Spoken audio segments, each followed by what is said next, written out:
Yep. Okay, so I think it's recording. All right. Okay, well, welcome. My name is Casiana Warfield. I'm a staff therapist at Purdue Counseling and Psychological Services. I'm also a liaison to AAAARCC, and really happy to be here.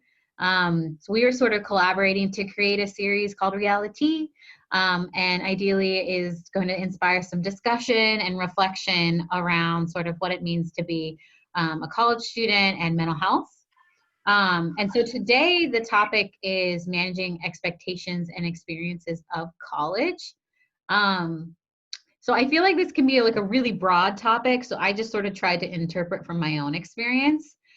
So how I interpreted it was to focus on our own expectations for our college experience, including like maybe some cultural expectations and pressures, and maybe how some of the more recent events, including the pandemic and some of the social unrest that's been happening, have sort of turned a lot of those expectations on their heads. And so dealing with those being violated and just managing some of those pressures is sort of what I've tried to focus on today. Okay. So to give you an idea of what we'll be talking about, here's a general agenda. So reviewing a bit how COVID has sort of thrown a monkey wrench into this whole system, especially if you're a new incoming student, but also if you're adjusting from previous years doing college the normal way, and now we're doing college the pandemic way. I also want to talk about a specific value that Purdue really holds up, which is grit, and how that might function to create pressure for folks. And then, of course, I want to talk about specific pressures when it comes to college related to folks who are Asian or Asian American. And then finally, talk about maybe some of the barriers to accessing health resources and support that might be contributing to that pressure. So at this point, I would say, and every time I have like sort of a question on the screen, try to reflect for yourself, maybe pause the presentation and take a moment to ask yourself, what was your ideal image of college life? So perhaps when you were in high school or even before that, when you thought about your college experience, what went into planning? What were some things that you saw for yourself as a student? And what was really important for you to do?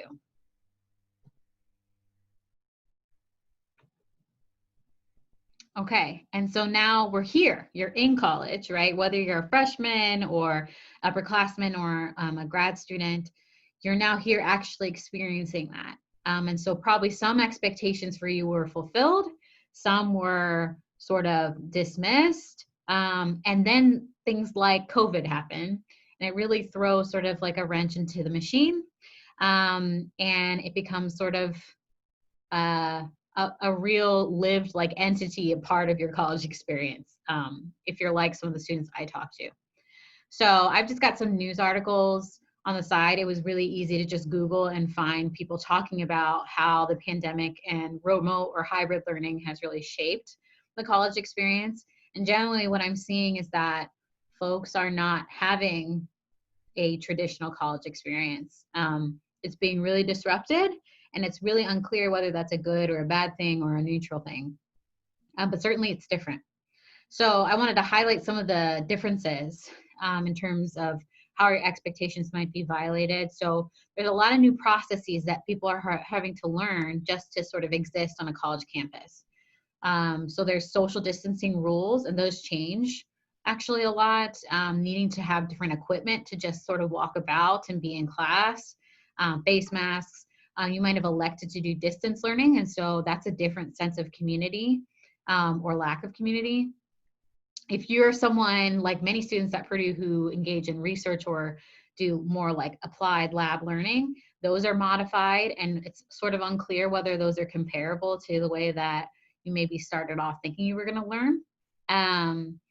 Testing is different, but also testing in terms of health is a new requirement. You might have to engage in contact tracing if you get sick. You might have expected to engage in a lot of campus events, football games, homecoming, music, things like that. Those have been canceled. And then just sort of a sense of isolation is what I hear from a lot of people. Like they sort of expected to be really connected to people of their age with similar interests, and that there's a lot of barriers to doing that right now. I also just want to mention for international folks, whether they're students, faculty, or staff, that's really disrupted right now. I know a number of people at CAPS who are international. Their visas are coming into question, not just because of the pandemic, but also because of, you know, our administration in the White House. There's a lot of travel restrictions, so folks might be used to being able to see family and go back home, and that's not always a thing that's feasible if you want to continue as a student. And then, of course, if you imagine that you were going to come in and have a study abroad experience, that's sort of been violated as well. It's not happening. And it's not clear when all of those things are going to go back to normal. And then another thing I'm hearing, especially sort of with my grad students who are doing a lot more independent work, is there's this mortality that a lot of people are confronting. Like, what if I get sick? What if someone I love gets sick? And what's the worst case scenario with that? And so when it comes to doing really independent work, it's sort of hard to feel motivated. It feels sort of meaningless to be engaging in, I don't know, fish research when, you know, the world is sort of on fire, in some places literally, and in other places sort of figuratively. And then if you're someone who's closer to, you know, the interviewing stage and starting to look at the next steps following school, the job market has been severely depleted. It looks super different. Positions look different. Those are certainly going to look different than maybe you expected. So when it comes to managing your expectations, a lot of people in college are having to deal with those being violated. And then there's just sort of this meta process of everybody's going through constant change. So even when you get used to one new process, it sometimes alters in response to the world changing. So all of this to say, it's really hard to manage your expectations when they're constantly sort of shifting and changing. I'll pause. I don't see necessarily any questions coming up for people, but if there are, please interrupt me. So at this point, I ask you to reflect, how has the pandemic impacted your college experience? When I hear this question, my brain goes like in a million directions and I get super overwhelmed. So maybe just, you know, try to list out and think really concretely, how has it changed the way that your daily life looks? Or how's it changed the way that it's changed your college experience in terms of, sorry, I'm seeing someone in the chat, in terms of your social life. Okay. There's a lot of aspects of the college experience. How has it changed your health experience, the way that you access resources? How has it changed, you know, your view about your career? And in the midst of all this change, I am hearing the word grit like more often than I had ever before.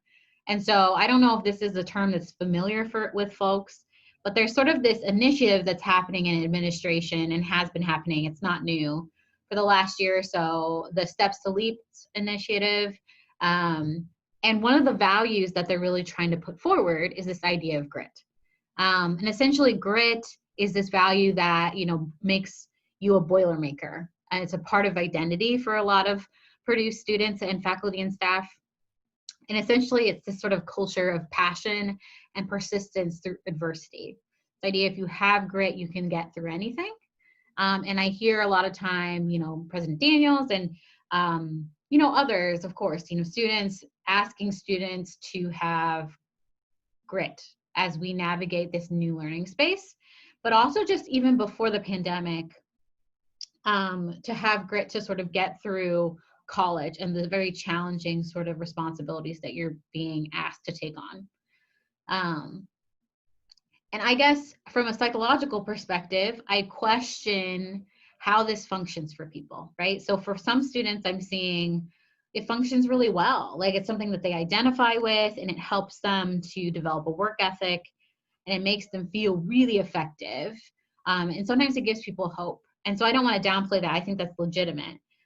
I think for some students, though, it has a lot of costs. And so some of those that I've seen are when people look for grit within themselves, but they see like maybe themselves reacting to the situation that's very challenging by maybe not fulfilling their dreams or their ideals in that moment. It can feel really, really damaging. And there's a lot of shame because it feels like it's something about themselves that they just don't have it. When really it could be something in the situation. Sometimes we could be really downplaying how difficult that situation is.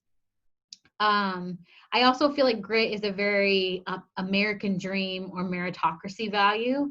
So if that's a term that you're familiar with, it's essentially the idea that, you know, you can pull yourself up by your bootstraps. Like there's really nothing you can overcome as long as you work hard. Like everyone has an equal opportunity to succeed in America. And often it's something that a lot of immigrants really cling on to, and it works for some folks. But it's not very inclusive in that it doesn't take into consideration things like systemic oppression and racism and sexism. It doesn't take into consideration the very real obstacles that are in place for some folks and not others. And then grit also really asks you to have a sense of self-efficacy and work ethic, but sometimes the environment really lacks the necessary supports and resources. So I'm thinking of international students specifically here because I work with a lot of international students in treatment. And what I'm finding is a lot of the times they have these really high values for themselves to work hard based off of this idea of grit, but there aren't a lot of resources on campus, especially for scenarios that, you know, the pandemic has really brought to the forefront. And so that can be really invalidating. And I just feel like grit sometimes is not very flexible to needs and growth. And so I've talked about how grit and COVID interact. Right here, I'll just point you to this animation. So it's just sort of like a take on the difference between equality and equity. So the picture on the left of the sunflowers is equality, right? Everyone has the same stool and pot to grow from. But as you can see, the obstacles create more barriers for the shorter flowers than they do the taller flowers. And so the shorter flower can't get sunlight or flourish, but it does have the same opportunity, technically. On the right is more what equity is, and this is more ideal. And so the resources that are given to folks is based off of what they need. So the shortest flower gets a couple stools, and the tallest flower doesn't get any because it doesn't need it. And so the distribution of resources is more fair. This is a very social justice attitude. Hopefully that makes sense. But sometimes I feel like grit can sort of compete with equity. I'm pausing. Any questions? I'm going to look in the chat. Let's see. Do you think college students are expected to have a high level of grit to begin with rather than develop it throughout their time in the university? That's a great question, Manabu. I would say yes. I think that's what you put it so much better, but that's what I was trying to get at with the idea of it's sort of inflexible to the idea of growth and development. Often I'm talking to students and they think, you know, I need to just have this skill set to be successful, when really, you know, you're in an educational system to learn and develop a skill set. And so, yeah, I definitely think that's one way that it can sort of be problematic. Thanks for your question. I'm going to go to the next slide. Okay. Okay, so some pressures that are more specific to Asian and Asian American students, and I would say staff and faculty too, I'll include myself. So some of these I've talked about before in other presentations, but I think they're still relevant here. The first that I just want to bring and highlight, there's so many, but is this idea of loss of face, or this obligation to family and family honor and personal honor. I think that that is a really common one that I hear a lot.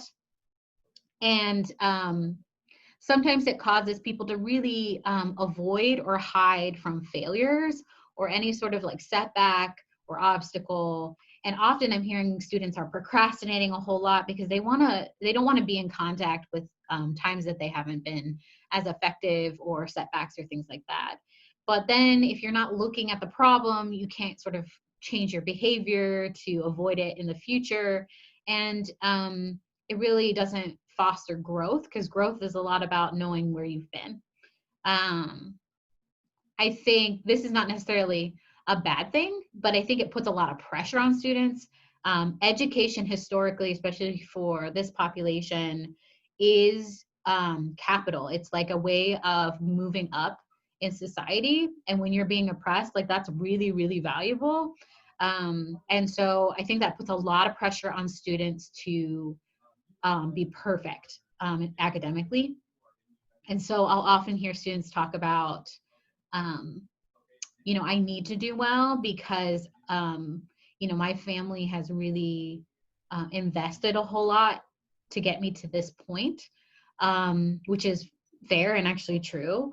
Or, you know, if I can't do this, then I will never be happy, which is sort of like a value and an attitude that's instilled in us. I know it was instilled in me, and my mother's an immigrant.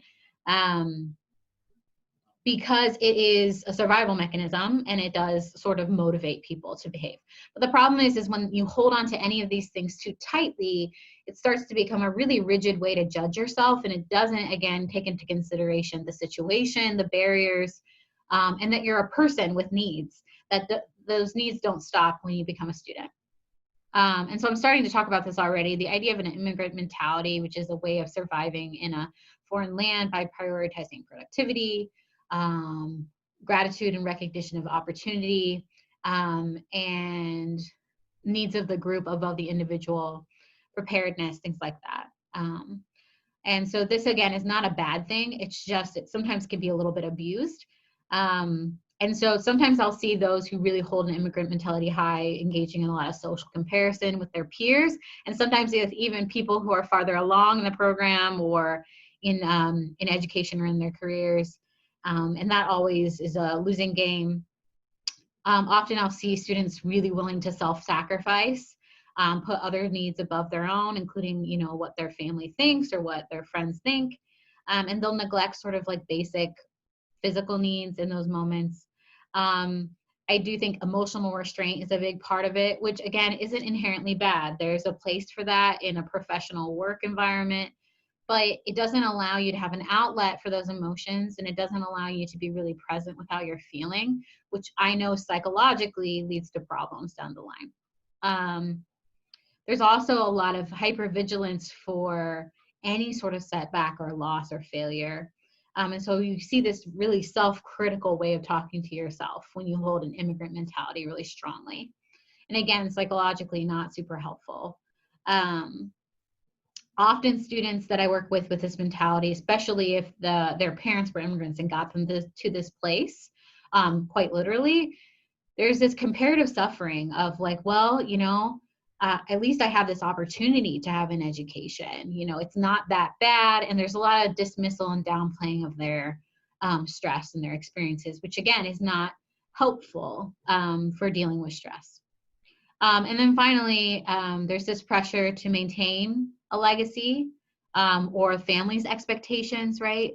And to bring a big return on their parents or even their grandparents or their great-grandparents' investment. Like the idea that they need to succeed and actually be the best, or all of their family's sacrifices were not worth it, or they were wasted. So again, like not an inherently bad thing. It can be very motivating, but it's just not very flexible for dealing with life. Okay, I'm pausing because I'm going to look at questions in the chat. My question is related to grit and immigrant mentality. People often recommend terminology such as resilience to replace grit. What do you think? Is term like resilience communicating the same meritocracy standpoint and further self-sacrifice? That is such a nuanced and good question. I feel a little incompetent in answering it, but I'm going to do my best.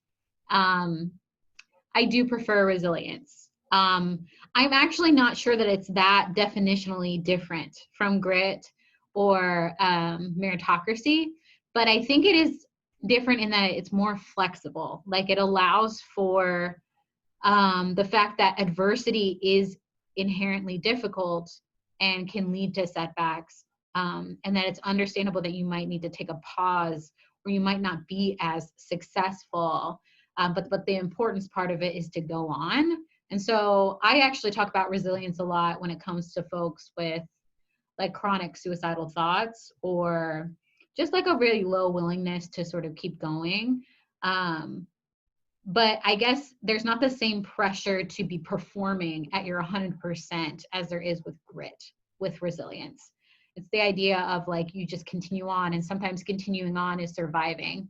So when I'm thinking about like the pandemic, a lot of students over the summer and in the spring, when we first went into remote and isolation, it was, in my view, very good enough and resilient to just take care of your basic physical needs every day, even if, say, like graduate program milestones weren't met, or they weren't getting all A's in classes, or maybe they weren't studying with all of their free time. It's sort of like this adjustment to the context. So I would say, Pam, I do prefer the term resilience because it's more flexible. But that's such a good, yeah, thanks. Yeah, such a good example, good question. Thank you. I'm gonna keep going. So at this point, I would say, ask yourself, you know, what parts of what I shared do you identify with? And then similarly, like, what parts of your lived experience are different? And I bet there are some differences, and that's really important to know for yourself. Because I'm basing a lot of the things I'm talking about in terms of values of this community on a very diverse group, and like many countries, many subcultures and regions with different histories and, you know, vibrant differences within those regions. And so I'm certain there are parts that don't match for you. And so understanding what parts of your culture come from which places of your experience and your lived experience is really important. And so it's okay if that didn't resonate fully for you. So hopefully that makes sense. And so this final question helps me transition to what supports are available to you on campus and maybe what's getting in the way of you accessing them right now. So I've been noticing like that there's a lot of perceptions of CAPS that are very different, counseling and psychological services. So ask yourself, when you think of CAPS, what comes to mind? Positive, negative, and neutral, right? Like, what do you actually know about it? What questions come up for you? And what sort of experiences have you heard about or have you had, you know, if you've been a client before? I think that's really important. And hopefully I can clarify some of those things. For Asian and Asian American folks in general, the literature tells us that there's a lot of mental health stigma, and a lot of that's based off of values of emotional restraint, and also, you know, not wanting to dishonor or embarrass or shame self or the group, and often it's family. And so really mental health is in some cases handled by like a physical health practitioner, and all health related things are like holistically treated. Or sometimes it's just handled within the family, or even just handled within the individual because of that level of stigma. And that's okay. Sometimes though, your need goes beyond that. And so that's when professionals like myself come in. There's also documentation that this population has like a lower tolerance for that stigma. So it's even more uncomfortable for people. So they're pretty avoidant sometimes, and at least the statistics say so, avoidant of traditional Western mental health care, and that's okay. It's actually up to us to sort of fit to the population rather than the population needs to fit to our system. So that's a limitation there. I also just want to recognize that Purdue specifically, we have one practitioner who can offer services in Mandarin, but outside of that, majority of our practitioners offer in English. I think we have one or two others who can offer in Spanish. And so that can be a challenge. You often want to do this kind of work in your first or native language. And so that's a barrier. There's not a lot of racial representation in terms of Asian practitioners at CAPS. It's me and Penny. Right? I'm not forgetting anyone. Me and Penny. And so that can be tough. And I'm Filipino and Penny is Chinese. So like there's a lot of different Asian folks at Purdue. And so that's a challenge. And then there's also just some values and culturation issues that I mentioned before that I won't belabor. You might also, as you were reflecting on this question, you might have questions like, is therapy actually helpful for me? Is that going to fit me and what I need and how the way I'd like to talk about things? That's fair too. And there's just general lower emotional openness. It's just not a really strong part of culture, and that's also okay. Again, I'm speaking in generalizations. So I just wanted to highlight that there are a lot of ways that you can engage in mental health. So this is a graphic I've shown probably in other presentations, but I just want to highlight it here. So you'll see these are all the different resources available on campus and in the larger community. The dark gray boxes are highlighting places that are not CAPS, right? And the idea that as you move from left to right with these gold boxes, you increase the severity of need. So over on the left, your need is not that it's not worthy, but it's just lower.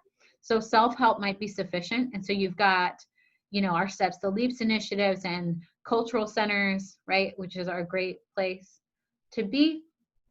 And then when it comes to CAPS, we have some applications on our website and also some self-help resources there that you can access. But then you go all the way to the right, and this is when someone's in more of a crisis. And so you see in the dark gray boxes, we have things like CARE, which is for folks who are dealing with the consequences of sexual assault. We have inpatient programs in the community, and Empath, which is another inpatient program.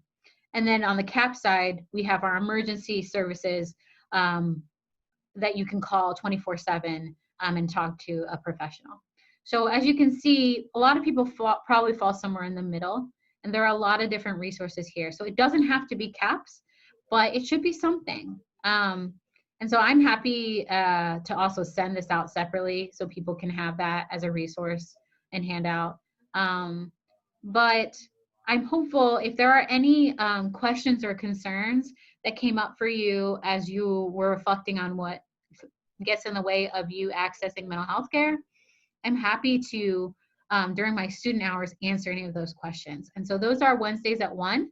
If you have a question outside of those times, please just call and ask for me, and I'll try to call you back if you leave a message with one of our secretaries. But I definitely want to be a connection for you there.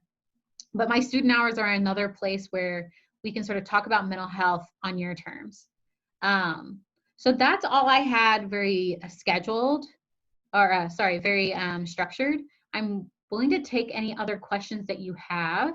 I'm also noticing that because I have a different form of Zoom, I have 3 minutes left before it kicks everyone out. I can restart the meeting and that's fine. But as far as the recording, I should probably stop so that we actually have a recording and it doesn't quit. So happy to take any questions.